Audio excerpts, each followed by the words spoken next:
Hey, what's going on, 200K fam? Hope you guys are doing great tonight. I'm sitting here in Kentucky. It's starting to rain outside.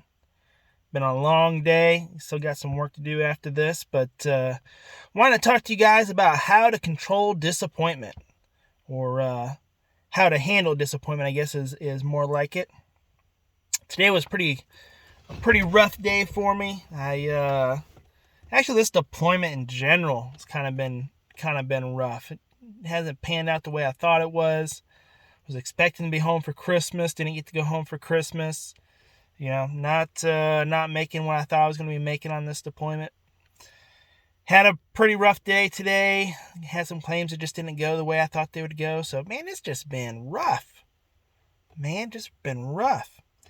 And we all have those days. And sometimes they're longer than days. Sometimes they're weeks or months, and sometimes they're even can turn into years sometimes. And it's frustrating time when things just don't go right and you can't seem to get a breakthrough. But just want to share with you guys what I try to do when life isn't going well. Don't say I'm always perfect at it, but I try my best. And when I'm able to do these few things, disappointment doesn't seem to stick around that long. So, there's a great quote that I love by Charles Dickens. These days, whether they be good or bad, they too shall pass. And I think that's the number one thing to remember. You know what? These days, you could be having the greatest time of your life right now. That's awesome. You know what? Good for you. Just remember, these days aren't going to last forever. And you know what? Some of you might be going kind of like me. You're just kind of in this like bummer mode. Like things just aren't working out for you. Life's a little bit difficult right now. You know what? These days, whether they be good or bad, they too shall pass. And that's the first thing that I think I recommend to everybody just to realize. You know what? This stuff doesn't last forever. It will, unless you make it last forever sometimes. Sometimes you can make it last a little bit longer than it needs to. But on their own, these days don't typically last forever. That's just kind of a common rule of thumb.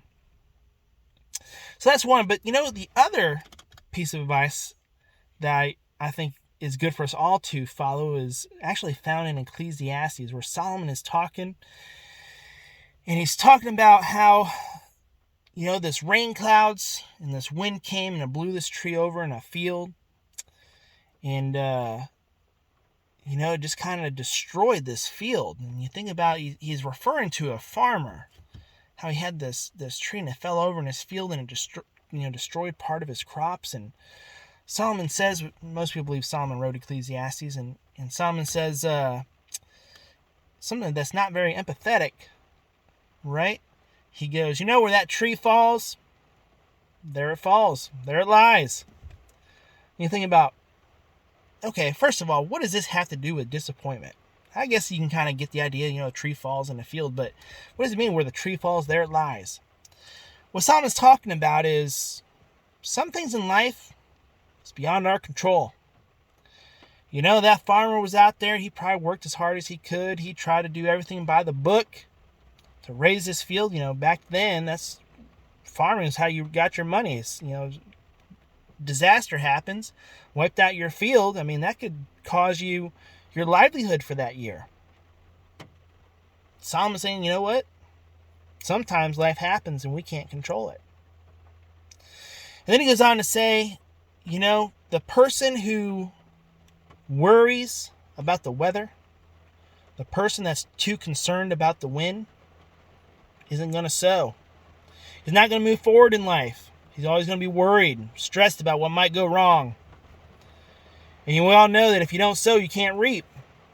And that's what he says. He says that person that doesn't sow, he won't reap, because he's too worried about when things go wrong, too worried about the things that he can't control.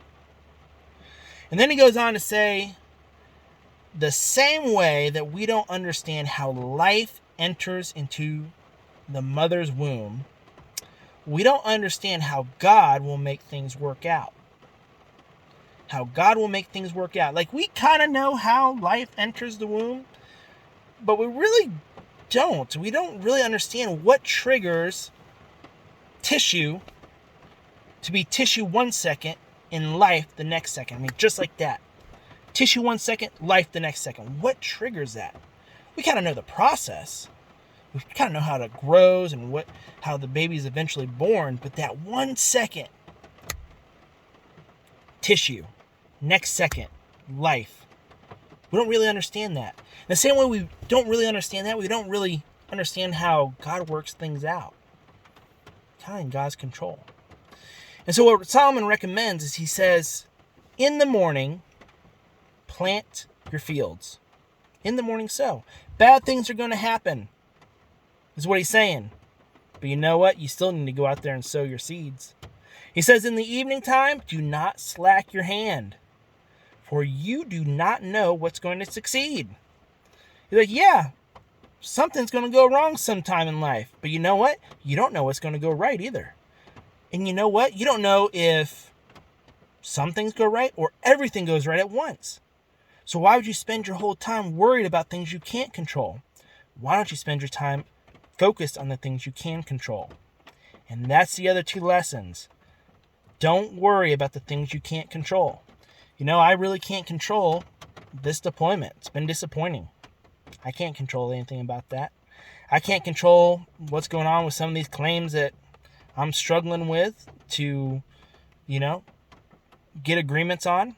I can't control much about that. I can control some about that. But I can't control everything, right? So I could focus on just what I can't control. Just roll over and go along with the flow. Or I can focus on the things I can control. There's some of these claims that, hey, I'm going back out there because I believe that what I said is true. And you know what? Maybe I didn't provide the right evidence, or maybe it wasn't the right angle of the picture to show what I wanted to show. And so I'm going to go out there and give it a second shot. I'm not going to make any more money doing that. I'm literally doing it to help out the insured. That's it. I don't make really any more money doing it. But it's a controllable, something I can control. I can wake up in the morning and decide that, no matter what happened on this deployment or today, I can wake up tomorrow morning and have a good attitude. I can wake up tomorrow morning and decide to do my best regardless of the circumstances. The circumstances don't have to be perfect for me to go do my best. That's a controllable. And I'm not going to worry about the things I can't control. I'll try to learn from those things if I can, because that's a controllable. But I can't focus on the things I can't control. All I can do is get up, do my best, have a good attitude, and do what I feel is right.